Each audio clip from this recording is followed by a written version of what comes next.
ಓಂ ಪ್ರಾಣಾವೈ ಸತ್ಯಂ ತೇಷಾಮೇಷ ಸತ್ಯಂ. ಶ್ರೀ ಗುರುಭ್ಯೋ ನಮಃ.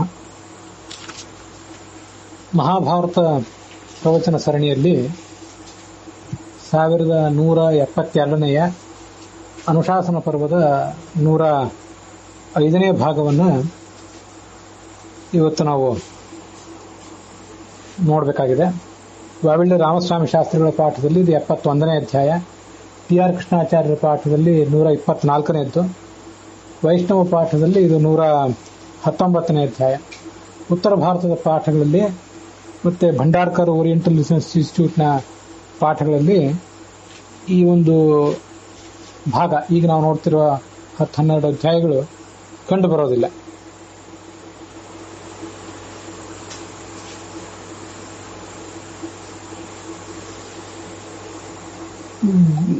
ಗೋದಾನದ ಮಹತ್ವ, ಗೋವುಗಳ ಮಹತ್ವ, ಇದರ ಕುರಿತಾಗಿ ವ್ಯಾಸ ಮತ್ತು ಶುಕರ ಒಂದು ಸಂವಾದವನ್ನು ಇವತ್ತು ನಾವು ನೋಡ್ತೇವೆ. ಸ್ವಸ್ಥಸ್ತು ಸತಾಂ ಅಶೇಷ ಸನ್ಮಂಗಲಾನಿ ಭವಂತು.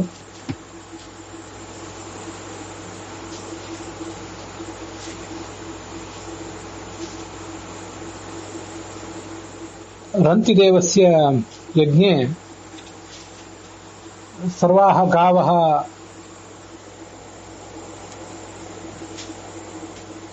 ಸ್ವಾತ್ಮನಃ ಆಹುತಿರೂಪೇಣ ಸಮರ್ಪಯಿತುಂ ಆಗಚ್ಚನ್. ಸೋಪಿ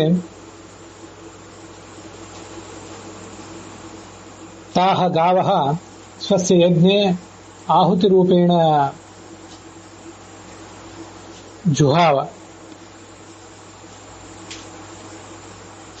ಯಾಹ ಆಹುತಿರೂಪೇಣ ಅಗ್ನೌ ಹುತಾಃ ತಾಃ ಗಾವಃ ಸ್ವರ್ಗಂ ಜಗ್ಮುಃ. ಯಾಶ್ಚ ಗಾವಃ ಆಹುತಿರೂಪೇಣ ನ ಅಗ್ನೌ ಸಮರ್ಪಿತಾಃ ತಾಃ ಗಾವಃ ನೈವ ಸ್ವರ್ಗಂ ಅಗಮನ್. ನ ಸರ್ವಾಃ ಗಾವಃ ತತ್ರ ಏಕಾ ಏವ ಗೌಃ ಸ್ವಸ್ಯಾಃ ವಾತ್ಸಲ್ಯಾತ್ ಸ್ವಸ್ಯ ಪುತ್ರಾಯ ಕ್ಷೀರಂ ದಾತು ಕಾಮ ತಂ ಪುತ್ರಂ ಆಕಾರಯಾಮಾಸ. ಶೀಘ್ರಂ ಮಮ ಕ್ಷೀರಂ ಪಿಬ ಅನಂತರಂ ಏತೆ ನೀಚಾಃ ಮಾಂ ಅಗ್ನೌ ಸಮರ್ಪಯಂತೆ ಇತಿ.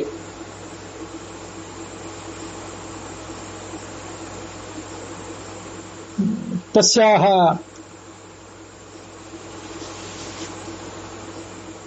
ವಾಕ್ಯಮೇತತ್ ಶ್ರುತ್ವಾ ಅಯಂ ರಂತಿದೇವಃ ಗೋಹನನಪೂರ್ವಕಂ ಯಜ್ಞಂ ಪರಿತ್ಯಜ್ಯ. ಏವಂ ಚ ಸಾ ಗೌಃ ನ ಅಗ್ನೌ ಸಮರ್ಪಿತಾ ಅತ್ರೈವ ಲೋಕೆ ತಸ್ಥೌ.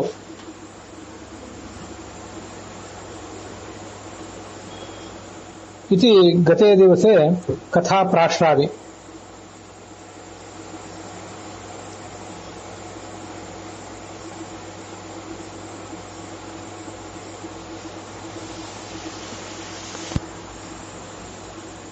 ಯುಧಿಷ್ಠಿರ ಕೇಳಿದ ಭೀಷ್ಮರನ್ನ ಒಂದು ಮಹಾವ್ರತವನ್ನ, ಎಲ್ಲ ವ್ರತಗಳಲ್ಲಿಯೂ ಅತ್ಯಂತ ಪವಿತ್ರವಾದಂತಹ ಒಂದು ಮಹಾವ್ರತವನ್ನ ನನಗೆ ವರ್ಣಿಸು. ಅದಕ್ಕೆ ಭೀಷ್ಮರು ಹೇಳಿದರು, ಇದ್ರ ಕುರಿತಾಗಿ ಒಂದು ಇತಿಹಾಸವನ್ನೇ ಹೇಳ್ತೇನೆ. ವ್ಯಾಸ ಮತ್ತು ಶುಕರು ಅವರ ನಡುವೆ ನಡೆದಂತಹ ಒಂದು ಇತಿಹಾಸ ಅದು.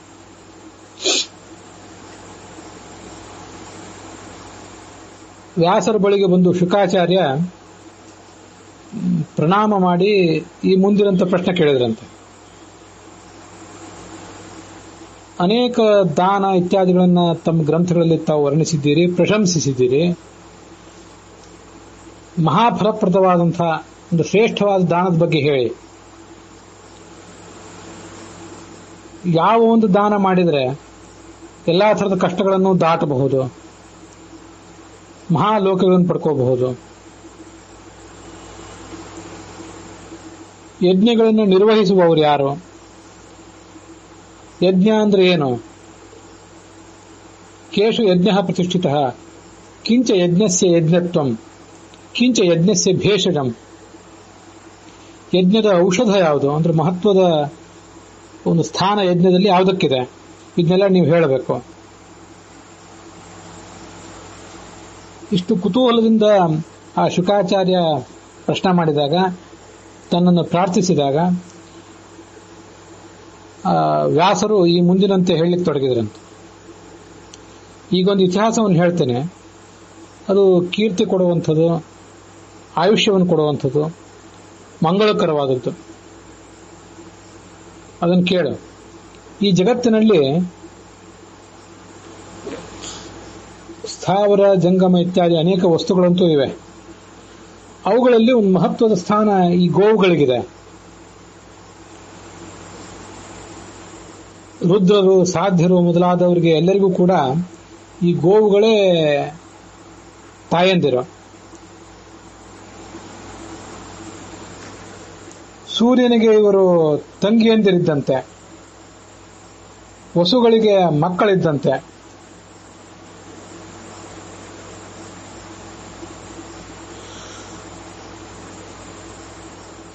ಯಾಸಾಂ ಅಧಿಪತಿ ಪೂಷ, ಇವುಗಳಿಗೆ ಪೂಷ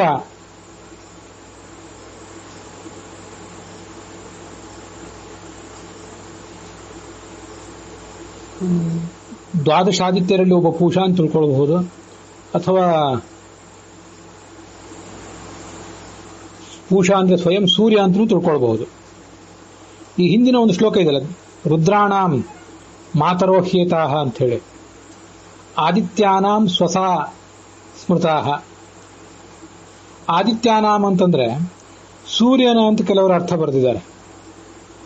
ಸೂರ್ಯನ ಅಂತ ಅರ್ಥ ಹೇಳೋದು ಸರಿಯಲ್ಲ. ದ್ವಾದಶ ಆದಿತ್ಯರೇನಿದ್ದಾರೆ ಆ ದ್ವಾದಶ ಆದಿತ್ಯರಿಗೆ ತಂಗಿಯಂದಿರಿದ್ದಂತೆ ಅಂತ ಅರ್ಥ ಮಾಡಬೇಕು. ಆದಿತ್ಯಾನಾಂ ಅಂತ ಬಹುವಚನ ಇದೆ. ಆ ಬಹುವಚನಕ್ಕೆ ದ್ವಾದಶ ಆದಿತ್ಯರು ಅಂತ ಅರ್ಥ ಹೇಳುವುದೇ ಯೋಗ್ಯ. ಸೂರ್ಯ ಅಂತ ಹೇಳಿದ್ರೆ ಆದಿತ್ಯಸ್ಯ ಸ್ವಸಾ ಸ್ಮೃತಾಹ ಅಂತ ಹೇಳ್ತಿದ್ರು. ಅದರಿಂದ ಆದಿತ್ಯಾನಾಂ ಅಂತ ಅನ್ನೋದಕ್ಕೆ ದ್ವಾದಶ ಆದಿತ್ಯರ ಅಂತ ಅರ್ಥ ಬರ್ಕೊಳ್ಳುವುದು ಯೋಗ್ಯ. ಇವುಗಳಿಗೆ ಪೂಷಾ ದೇವತೆ ಅಧಿಪತಿ ಅಂತೇನು ಇಲ್ಲಿ ಬಂತಲ್ಲ, ಇಲ್ಲಿ ಪೂಷಾ ಅಂದ್ರೆ ಸೂರ್ಯ ಅಂತ ಅರ್ಥ ಹೇಳುವುದು ಯೋಗ್ಯ.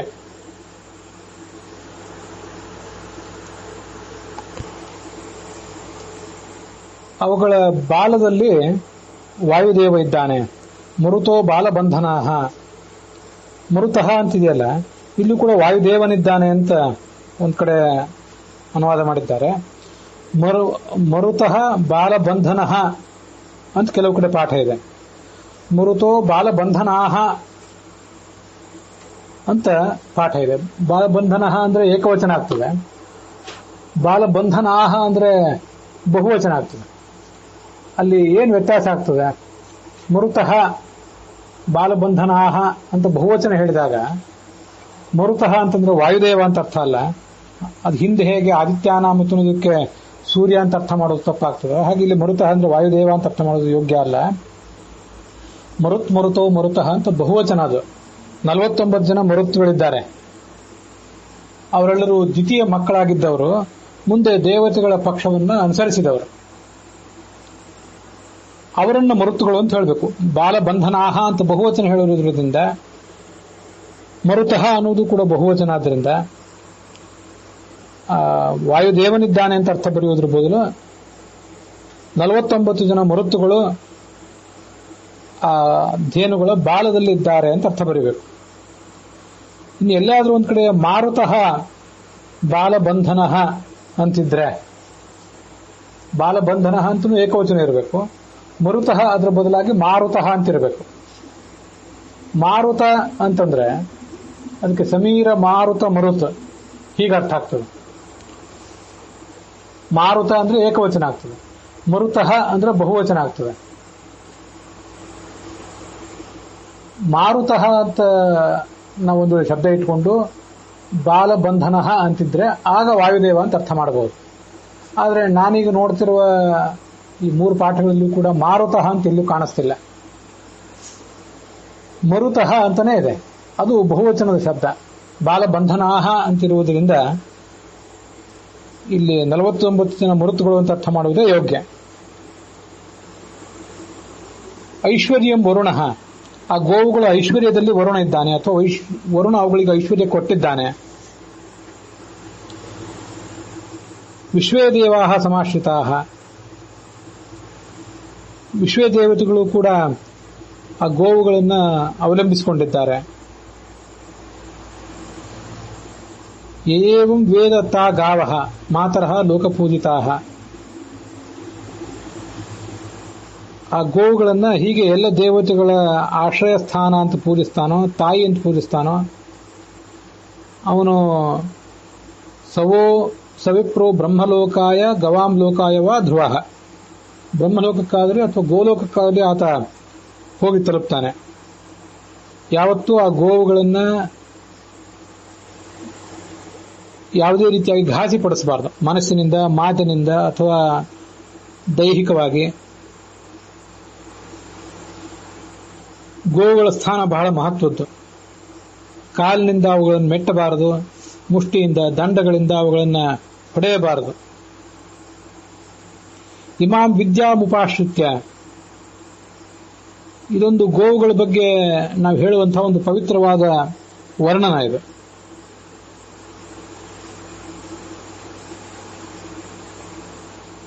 ತಾಯಂದಿರುವಂತಹ ಗೋವುಗಳನ್ನು ಭಾವಿಸಬೇಕು. ಅವುಗಳ ಮಾರ್ಗದಲ್ಲಿ, ಅವು ಹೋಗುವ ಮಾರ್ಗದಲ್ಲಿ ಅಥವಾ ಅವು ನಮ್ಮ ಸುತ್ತಮುತ್ತಲಿದ್ದಾಗ ಅವುಗಳ ನಡುವೆ, ಅವುಗಳ ಸಮೂಹದಲ್ಲಿ ಯಾವತ್ತೂ ನಾವು ಮಲ ವಿಸರ್ಜನೆ ಇತ್ಯಾದಿಗಳನ್ನು ಮಾಡಬಾರದು.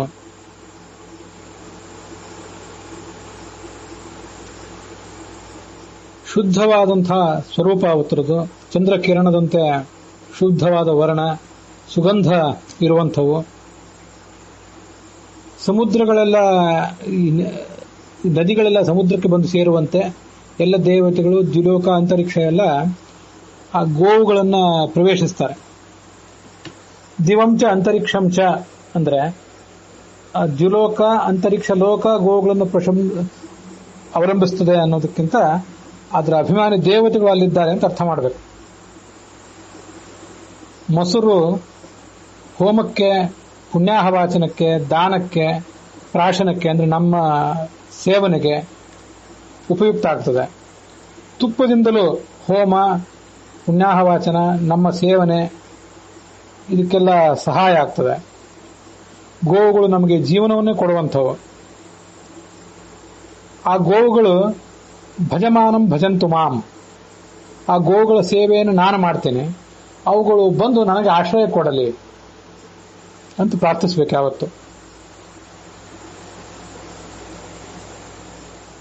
ಏನ ದೇವಾಹ ಪವಿತ್ರೇಣ ಸ್ವರ್ಗಲೋಕಮಿತೋ ಗತಾಃ ತತ್ ಪವಿತ್ರಂ ಪವಿತ್ರಾಣಾಂ ಮಮ ಮೂರ್ಧಿ ಪ್ರತಿಷ್ಠಿತಂ.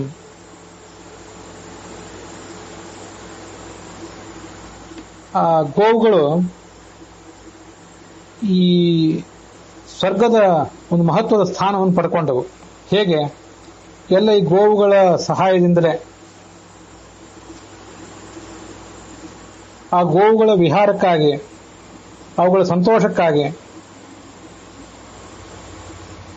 ವೀಣೆ, ಮೃದಂಗ ಮೊದಲಾದಂತಹ ಅನೇಕ ವಾದ್ಯಗಳು ಇವೆಲ್ಲ ಆ ಸ್ವರ್ಗ ಲೋಕದಲ್ಲಿ ಸಿಗ್ತವೆ, ಗೋಲೋಕದಲ್ಲಿ ಸಿಗ್ತವೆ.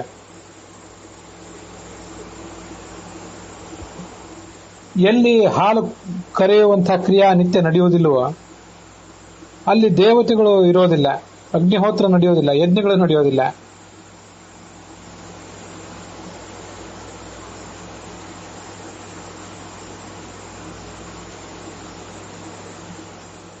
ಎಲ್ಲಿ ಗೋವುಗಳು ಹಾಲು, ಮೊಸರು ಇತ್ಯಾದಿಗಳನ್ನು ಕೊಡ್ತಾವೋ ಅಲ್ಲಿ 3 ಲೋಕವೂ ಕೂಡ ಸುಖವಾಗಿ ಜೀವಿಸ್ತದೆ.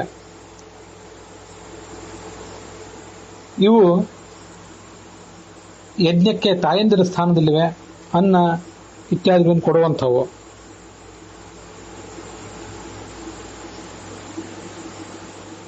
ಯಾ ಮೇಧ್ಯ ಪ್ರಥಮಂ ಕರ್ಮ ಇಯಂ ಧೇನು ಸರಸ್ವತಿ ಪೌರ್ಣಮಾಸ್ಯೇನ ವತ್ಸೇನ ಕಾಮಂ ಕಾಮಗುಣಾನ್ವಿತ. ಸರಸ್ವತಿ ಅಂತ ಈ ಗೋವನ್ನು ಕರೀತಾರಂತೆ. ಲಕ್ಷಾಲಂಕಾರ ಅದನ್ನ ವರ್ಣಿಸ್ತದೆ ಹೀಗೆ.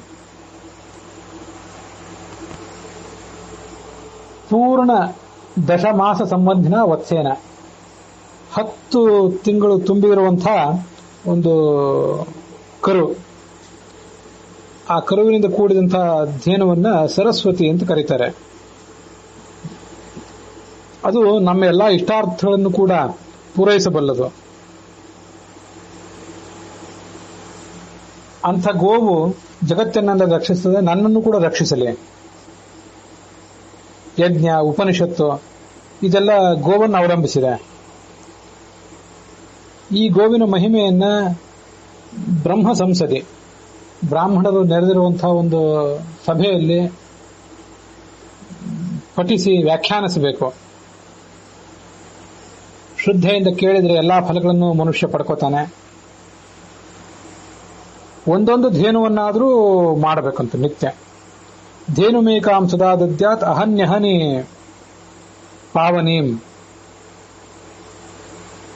ತತ್ತಥಾ ಪ್ರಾಪ್ನುಯಾದ್ವಿಪ್ರಃ ಪಠನ್ವೈ ಗೋಮತೀಂ ಸದಾ. ಆ ಗೋಮತಿ ವಿದ್ಯೆಯನ್ನ ಹೀಗೆ ಕೇಳ್ತಾ ದಾನ ಮಾಡಬೇಕು. ಹಾಗೆ ದಾನ ಸ್ವೀಕಾರ ಮಾಡುವವನು ಕೂಡ ಅದೇ ರೀತಿಯಾಗಿ ಮಾಡಬೇಕು. ಗೋ ಸಂಬಂಧಿನಿ ಕಥಾ ಅಂತ ಲಕ್ಷಾಲಂಕಾರದಲ್ಲಿ ಅದನ್ನು ವ್ಯಾಖ್ಯಾನ ಮಾಡಿದ್ದಾರೆ. ಆ ಗೋವಿನ ಮಹಿಮೆ ಯಾವ ಕಥಾದಲ್ಲಿ ಇರ್ತದೋ ಅದನ್ನ ಕೇಳ್ತಾ ಈ ದಾನ ಸ್ವೀಕಾರ ಇತ್ಯಾದಿಗಳನ್ನು ಮಾಡಬೇಕು. ದಾನ ಕೊಡುವವನು, ದಾನ ತಗೊಳ್ಳುವವನು ಇಬ್ರು ಕೂಡ ಹಾಗೆ ಮಾಡಬೇಕು ಅಂತ ಅದರ ತಾತ್ಪರ್ಯ.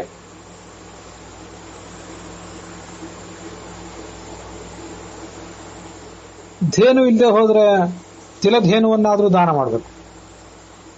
ಗೋಮತಿ ಮಂತ್ರ ಪೂರ್ವಕವಾಗಿ ಉಚ್ಚಾರ ಮಾಡಬೇಕು. ಉಚ್ಚಾರ ಮಾಡ್ತಾ ದಾನ ಕೊಡಬೇಕು. ಆಹ್ನಿಕಂ ಗೋಮತೀಂ ನಿತ್ಯಂ ಯಃ ಪಠೇತ ಸದಾ ನರಃ ಸರ್ವ ಪಾಪಾತ್ ಪ್ರಮುಚ್ಯೇತ ಪ್ರಯತಾತ್ಮ ಯ ಆಚರೇತ್. ನಿತ್ಯ ಗೋಮತಿ ಮಂತ್ರವನ್ನು ಹೇಳ್ತಾ ಎಲ್ಲಾ ಪಾಪಗಳನ್ನು ಮನುಷ್ಯ ಕಳ್ಕೋತಾನೆ. ಘೃತಂ ವಾ ನಿತ್ಯಂ ಆಲಭ್ಯ ಪ್ರಾಶ್ಯವಾ ಗೋಮತೀಂ ಜಪೇತ್. ತುಪ್ಪವನ್ನು ಕುಡಿದು ಗೋಮತಿ ಜಪವನ್ನ ಪಠಿಸಬೇಕು. ಗೋಮಯವನ್ನು ಮೈಗೆ ಹಚ್ಕೋಬೇಕು. ಎಲ್ಲಾ ಪಾಪಗಳನ್ನು ಕಳ್ಕೋತಾನೆ. ಆ ಗೋಮತಿ ಮಂತ್ರವನ್ನ ಮನಸ್ಸಿನಲ್ಲಿ ಪಠನ ಮಾಡಬೇಕು. ದಿನವನ್ನು ವ್ಯರ್ಥವಾಗಿ ಕಳೆಯಬಾರದು. ಸಾರ್ಥಕವಾಗಿ ಆ ಗೋಮತಿ ಮಂತ್ರದ ಮೂಲಕವೇ ದಿನಗಳನ್ನು ಕಳೆಯಬೇಕು. ಗೋಮತೀಂ ಜಪಮಾನಾಹಿ ದೇವಾ ದೇವತ್ವ ಆಪ್ನುವನ್. ಗೋಮತಿ ಮಂತ್ರವನ್ನ ಹೇಳ್ತಾನೆ ಎಲ್ಲ ದೇವತೆಗಳು ಕೂಡ ದೇವತ್ವವನ್ನು ಪಡ್ಕೊಂಡ್ರು. ಈ ಗೋಮತಿ ಮಂತ್ರದ ಪಠನವನ್ನು ಮಾಡುವಂಥವನು ಬಂಧನಗಳನ್ನು ಕಳ್ಕೋತಾನೆ, ಕಷ್ಟಗಳಿಂದ ಮುಕ್ತನಾಗ್ತಾನೆ. ಲಭತೆ ಪ್ರಿಯ ಸಂಗಮಂ. ಯಾರು ಆಪ್ತರಾದವರನ್ನ ಪಡ್ಕೊಳ್ಬೇಕಾಗಿದೆ ಅವರನ್ನು ಪಡ್ಕೊಳ್ತಾನೆ. ಪುತ್ರ ಕಾಮನಾದವನಿಗೆ ಪುತ್ರ ಸಿಗ್ತಾನೆ. ಧನಕಾಮರಾದವರು ಧನವನ್ನ ಪಡ್ಕೋತಾರೆ.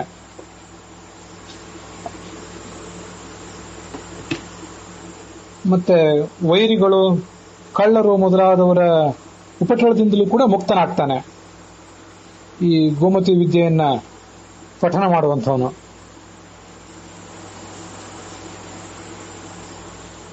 ಗೋಮತಿ ಪಾಠತಃ ಇದನ್ನು ಪಾಠನ ಮಾಡಿದರೆ ಯುದ್ಧದಲ್ಲಿ ಜಯ ಪಡ್ಕೋತಾನೆ. ಗೋಮತಿ ಮಂತ್ರದ ಬಗ್ಗೆ ಈಗೊಂದು 2-3 ದಿವಸ ಹಿಂದೆ ಕೂಡ ನಾವು ನೋಡಿದ್ದೇವೆ. ಗೋಮಾಂಗ್ನಿ ಅನ್ನುವ ಮಂತ್ರವನ್ನ ನೀಲಕಂಠರು ಹೇಳಿದ್ರು,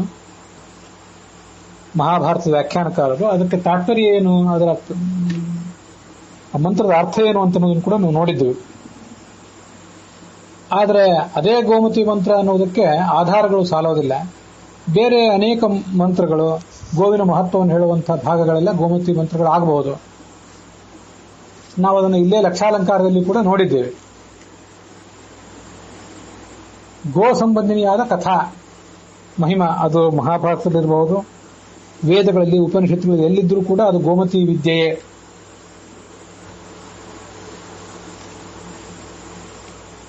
ಶೌನಕರ ಋಗ್ವಿಧಾನದಲ್ಲಿ ಆಗಾವ ಇತಿ ಸೂಕ್ತೇನ ಗೋತ್ರಗಾಹ ಲೋಕಮಾತರಃ ಉಪತಿಷ್ಠೇತ್ ವ್ರಜಂತೀಶ್ಚ ಯೈಚ್ಛೇತ್ತ ಸದಾಕ್ಷಯ ಅಂತ 285ನೇ ಶ್ಲೋಕದಲ್ಲಿ ಹೇಳ್ತಾರೆ. ಆಗಾವಹ ಅನ್ನೋ ಒಂದು ಮಂತ್ರದಿಂದ ಆ ಗೋವುಗಳನ್ನ ನಾವು ಯಾವತ್ತೂ ಸ್ತುತಿಸಬೇಕು. ಗೋತ್ರಗಾಹ ಅವು ಮೇಲಿಕ್ಕಾಗಿ ಹುಲ್ಲುಗಾವಲಿನಲ್ಲಿದ್ದಾಗ,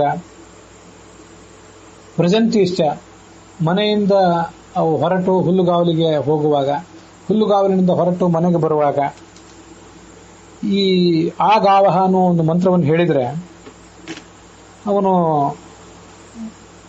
ಯೈಚ್ಛೇತ್ತ ಸದಾ ಅಕ್ಷಯ, ಅಕ್ಷಯವಾದ ಗೋ ಸಂಪತ್ತನ್ನು ಪಡ್ಕೋತಾನೆ ಅಂತಿದೆ.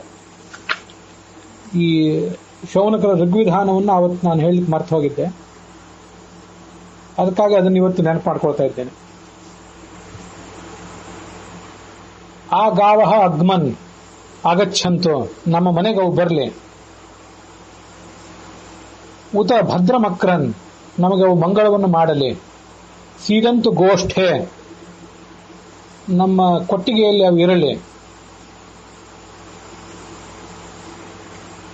ಮತ್ತು ರಣಯನ್ ತ್ವಸ್ಮೆ, ನಮಗಾಗಿ ಅವು ಸಂತೋಷವನ್ನು ಕೊಡಲಿ. ಅಸ್ಮಾಸು, ನಮ್ಮ ಸಹವಾಸದಲ್ಲಿ ಅವು ಸಂತೋಷವನ್ನು ಪಡೆಯಲಿ. ರಣ ಶಬ್ದ ಅಂತ ಕೂಡ ಒಂದು ಧಾತುವನ್ನು ಹೇಳ್ತಾರೆ. ಆ ದೃಷ್ಟಿಯಿಂದ ರಣಯಂತು ಅಂತಂದ್ರೆ ನಮಗೆ ಸುಖ ಆಗುವಂತ ಅವು ಶಬ್ದಗಳನ್ನು ಮಾಡಲಿ. ಆ ಗೋವುಗಳ ಆ ಶಬ್ದವನ್ನು ಕೇಳಿ ಅವೇನೊಂದು ಸಹಜವಾದಂತಹ ಅಂಬಾ ಅನ್ನುವ ಧ್ವನಿ ಮಾಡ್ತವೆ, ಅದೇ ಒಂದು ರಣ ಅಂತ ಒಂದು ಆ ಶಬ್ದವನ್ನು ಕೇಳಿ ನಾವು ಸಂತೋಷ ಪಡುವಂತಾಗಲಿ ಅಂತ ಅದರ ತಾತ್ಪರ್ಯ. ಸಾಯಣರ ಭಾಷ್ಯದಲ್ಲಿ ಹೇಳಿರುವಂತೆ ರಣಯಂತು ಅಂದ್ರೆ ರಮಯಂತು, ನಮಗೆ ಸುಖ ಕೊಡಲಿ, ಅವು ಸುಖ ಪಡಲಿ, ನಮಗೂ ಸುಖ ಕೊಡಲಿ ಅಂತ ಅಲ್ಲಿ ಬಂದಿರುವಂಥದ್ದು. ಅದಲ್ಲದೆ ರಣ ಅನ್ನುವ ಧಾತುವಿಗೆ ರಣ ಶಬ್ದ ಗತೌಚ ಅಂತನೂ ಧಾತು ಇರುವುದರಿಂದ, ಅರ್ಥ ಇರುವುದರಿಂದ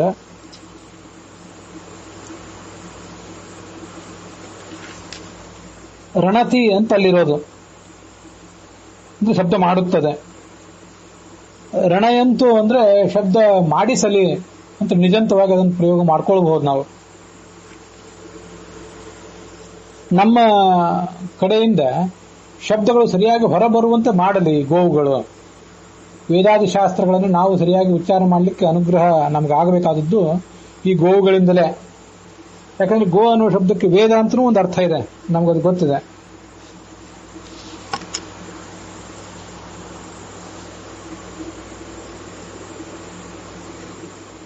ನಮ್ಮ ಈ ಕೊಟ್ಟಿಗೆಯಲ್ಲಿ ನಾನಾ ರೀತಿಯಾಗಿರುವಂತಹ ಪುರುರೂಪಾಹ, ನಾನಾ ಬಣ್ಣದ ಗೋವುಗಳು, ಪ್ರಜಾಪತಿ ತಮ್ಮ ಕರುಗಳ ಜೊತೆಗೆ ಇಂದ್ರಾಯ, ಇಂದ್ರ ಶಬ್ದವಾಚ್ಯನಾದ ಭಗವಂತನ ಸೇವೆಗಾಗಿ ಅವು ಇಲ್ಲಿರಲಿ. ಪೂರ್ವೀಹಿ, ಜ್ಯೇಷ್ಠಗಳ, ನಮಗೆಲ್ಲರಿಗೂ ಹಿರಿಯ ಜೀವಗಳಿವು ಈ ಗೋವುಗಳು. ಬೆಳಗಾಗಿ ಎದ್ದು ಆ ಬೆಳಗಿನ ಹೊತ್ತಿನಲ್ಲಿ ಪೂರ್ಣವಾಗಿ ಪೂರ್ವೀಹಿ ಉಷಸೋ ದುಹಾನಾಹ, ಅವು ಹಾಲು ಕರೆಯಲಿ ನಮಗಾಗಿ. ಗೋ ಅನ್ನೋ ಶಬ್ದಕ್ಕೆ ನಾವಿಲ್ಲಿ ಧೇನು ಅನ್ನೋ ಅರ್ಥದ ಜೊತೆಗೆ ಶಾಸ್ತ್ರ ಅಂತನೂ ಅರ್ಥ ಇಟ್ಕೊಂಡ್ರೆ, ಶಾಸ್ತ್ರ ನಮ್ಮ ಮನೆಗೆ ಬರಲಿ, ನಮ್ಮ ಮನೆಯಲ್ಲಿ ಶಾಸ್ತ್ರದ ಪ್ರವಚನ ಪಾಠ ಇತ್ಯಾದಿ ನಡೆಯುವಂತಾಗಲಿ, ನಮಗವು ಮಂಗಳವನ್ನು ಮಾಡಲಿ ಶಾಸ್ತ್ರಗಳು. ನಮ್ಮ ಗೋಷ್ಠ ಅಂದ್ರೆ ನಮ್ಮ ಗ್ರಂಥ ಭಂಡಾರ, ನಮ್ಮ ಗ್ರಂಥ ಭಂಡಾರ ಅಥವಾ ನಮ್ಮ ಮನಸ್ಸೇ ಒಂದು ಗ್ರಂಥ ಭಂಡಾರ, ಗ್ರಂಥಾಲಯ. ಅದರಲ್ಲಿ ಈ ಗೋವುಗಳು, ಶಾಸ್ತ್ರಗಳು ಇರಲಿ. ಅಸ್ಮಾಸು ರಣಯಂತು, ನಾವು ಆ ಶಾಸ್ತ್ರಗಳನ್ನು ಸರಿಯಾಗಿ ಉಚ್ಚಾರ ಮಾಡಿ ಅವುಗಳನ್ನು ವ್ಯಾಖ್ಯಾನ ಮಾಡುವಂತಾಗಲಿ.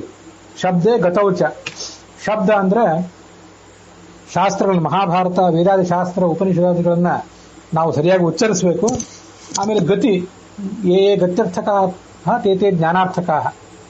ಗತಿ ಎನ್ನುವ ಅರ್ಥವನ್ನು ಕೊಡುವ ಎಲ್ಲಾ ಧಾತುಗಳು ಕೂಡ ಜ್ಞಾನಾರ್ಥಕವಾಗಿಯೂ ಇರ್ತಾವಾದ್ರಿಂದ ನಮಗವು ಸರಿಯಾಗಿ ಅರ್ಥ ಆಗುವಂತೆಯೂ ಆಗಲಿ, ಆ ಶಾಸ್ತ್ರಗಳು ನಮ್ಮನ್ನ ಸರಿಯಾಗಿ ಉಚ್ಚರಿಸುವಂತೆ ಮಾಡಲಿ, ಮತ್ತೆ ನಮ್ಮನ್ನ ಅವುಗಳು ಸರಿಯಾಗಿ ತಿಳಿಯುವಂತೆ ಕೂಡ ಆಗಲಿ.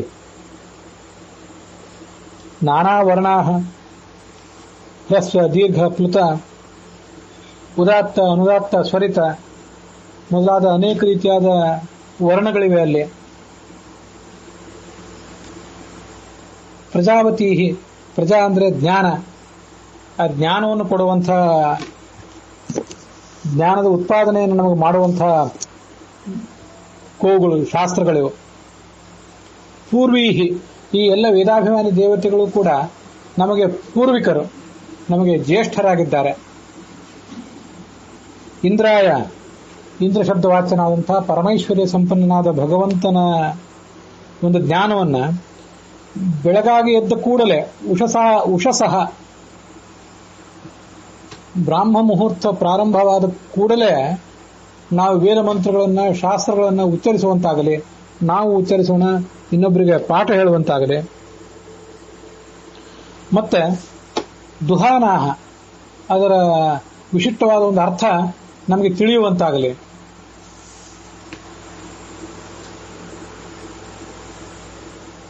ಇದು ಆ ಮಂತ್ರದ ಮತ್ತೊಂದು ಅರ್ಥ.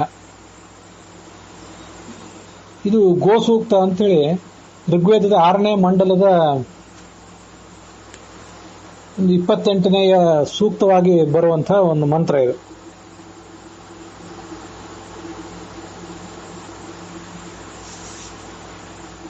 ಈ ಇಡೀ ಸೂಕ್ತವನ್ನ ಹೇಳಬೇಕು, 4 ಮಂತ್ರಗಳಿಂದ ಕೂಡಿದ ಸೂಕ್ತವನ್ನು ಹೇಳಬೇಕು ಅಂತ ಹೇಳಿ ಶೌನಕರು ಋಗ್ವಿಧಾನದಲ್ಲಿ ವರ್ಣನೆ ಮಾಡಿದ್ದಾರೆ. ನತಾ ನಶಂತಿ ನದಬಾತಿ ತಸ್ಕರಃ ನಾಸಾ ಮಮಿತ್ರಃ ಯಥಿರಾದರ್ಶತಿ ಇತ್ಯಾದಿ ಕೆಲವು ಮಂತ್ರಗಳಿವೆ. ಅದರಲ್ಲಿ ಮೊದಲ ಒಂದು ಮಂತ್ರವನ್ನ, ಗೋಮತಿ ಮಂತ್ರ ಅಂದ್ರೆ ಗೋಮಾಂಗಶ್ವಿ ಅನ್ನೋ ಮಂತ್ರವೂ ಆಗಬಹುದು, ಅಥವಾ ಶೌನಕರು ಹೇಳಿದಂತೆ ಆಗಾವೋ ಅಗ್ಮನ್ನುತ ಭದ್ರಮಕ್ರನ್ ಅನ್ನೋ ಮಂತ್ರವೂ ಆಗಬಹುದು. ಮತ್ತೆ ಬೃಹದಾರಣ್ಯಕ ಉಪನಿಷತ್ತಿನಲ್ಲಿ ಬರುವಂತೆ ವಾಚಂ ಧೇನು ಉಪಾಸೀತ ಅನ್ನುವಂಥ ಮಂತ್ರವೂ ಆಗಬಹುದು. ಬೃಹದಾರಣ್ಯಕ ಉಪನಿಷತ್ತಿನಲ್ಲೇ ಬರುವಂತೆ ಸರಸ್ವತಿಯನ್ನ ಸಹ ಗೌರಭವತ್, ಸರಸ್ವತಿಯು ಗೋವಾದಳು. ವೃಷಭ ಇತರ ಚತುರ್ಮುಖ ಬ್ರಹ್ಮ ವೃಷಭನಾದ, ತಾಂ ಸಮಯವಾಭವತ್, ಸರಸ್ವತಿಯನ್ನಾತ ಸಂಗಮಿಸಿದ. ತಥೋ ಗಾವೋ ಜಾಯಂತ, ಗೋವುಗಳೆಲ್ಲ ಆಗ ಹುಟ್ಟಿದವು ಅಂತ ವರ್ಣನೆ ಮಾಡುವ ಭಾಗ ಇದೆ. ಅದಲ್ಲದೆ ಗೋಮತಿ ವಿದ್ಯಾ ಅಂದ್ರೆ ಮಹಾಭಾರತದಲ್ಲೇ ಬರುವಂತಹ ಗೋವಿನ ಕುರಿತಾದ ಕೆಲವು ಶ್ಲೋಕಗಳು. ಸುರೂಪ ಬಹುರೂಪಾಶ್ಚ ವಿಶ್ವರೂಪಾಶ್ಚ ಮಾತರಃ ಗಾವೋ ಮಾಂ ಉಪತಿಷ್ಠಂತಾಂ ಇತಿ ನಿತ್ಯಂ ಪ್ರಕೀರ್ತಯೇತ್ ಅಂತ ಕೆಲವು ಮಂತ್ರಗಳು, ಮಂತ್ರ ತುಲ್ಯವಾದ ಶ್ಲೋಕಗಳು ಬಂದಿವೆ. ಅವು ಕೂಡ ಗೋಮತಿ ವಿದ್ಯೆ ಆಗಬಹುದು. ಆದ್ರಿಂದ ಗೋಮತಿ ವಿದ್ಯಾ ಅಂದ್ರೆ ಗೋವುಗಳ ಮಹತ್ವ ಎಲ್ಲಿದೆಯೋ ಅವೆಲ್ಲವೂ ಯಾವ ವಿದ್ಯೆಯೂ ಆಗಬಹುದು. ಉಪನಿಷತ್ತು, ವೇದ ಮತ್ತೆ ಮಹಾಭಾರತದಲ್ಲಿ ಬರುವಂತಹ ಎಲ್ಲಾ ಕಥೆಗಳು ಕೂಡ ಗೋಮತಿ ವಿದ್ಯೆ ಅಂತ ಅನ್ಸ್ಕೋಬಹುದು ಅಂತ ಕಾಣಿಸ್ತದೆ. ಅವುಗಳನ್ನ ಪಠನ ಮಾಡುವವನು ಕ್ಷತ್ರಿಯನಾಗಲಿ, ವೈಶ್ಯ, ಬ್ರಾಹ್ಮಣ ಮತ್ತಾರೇ ಆಗಲಿ ಎಲ್ಲ ಥರದ ಒಂದು ಸದ್ಗತಿಯನ್ನು ಪಡ್ಕೋತಾರೆ, ತಮ್ಮ ಅಪೇಕ್ಷಿತವನ್ನು ಪಡ್ಕೋತಾರೆ. ಈ ಗೋಮತಿ ವಿದ್ಯೆಯನ್ನು ಹೇಳ್ತಾನೆ ಗೋದಾನ ಇತ್ಯಾದಿಗಳನ್ನು ಮಾಡಬೇಕು, ಗೋದಾನ ಸ್ವೀಕಾರ ಮಾಡಬೇಕು, ಜ್ಞಾನಿಗಳ ಮಧ್ಯದಲ್ಲಿ ಅದನ್ನ ಹೇಳಿ ವ್ಯಾಖ್ಯಾನಿಸಬೇಕು ಅಂತ ಹಿಂದೆನೂ ಕೂಡ ಬಂದಿದೆ, ಈಗಲೂ ಬಂದಿದೆ. ನಾವು ಅದನ್ನ ನೋಡಿ ಮುಗಿಸಿದ್ದೀವಿ. ಅಲ್ಲಿಗೆ ಈ ಪ್ರಸ್ತುತ ಅಧ್ಯಾಯ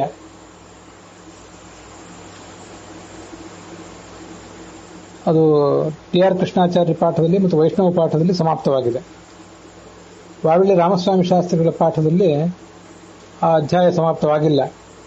ಅದು ಇನ್ನು ಮುಂದಿನ ಕೆಲವು ಅಧ್ಯಾಯಗಳು ಬೇರೆ ಪಾಠದಲ್ಲಿ ಏನಿವೆ ಅವೆಲ್ಲವೂ ಒಂದೇ ಅಧ್ಯಾಯದಲ್ಲಿ ವಾವಿಳ್ಳಿ ರಾಮಸ್ವಾಮಿ ಶಾಸ್ತ್ರಿಗಳ ಪಾಠದಲ್ಲಿ ಕಂಡು ಬರ್ತವೆ. ಅದನ್ನ ಮುಂದಿನ ದಿವಸದಲ್ಲಿ ನೋಡೋಣ. ಇಲ್ಲಿಗೆ ಈ ಭಾಗ ಸಮಾಪ್ತವಾಗಿದೆ.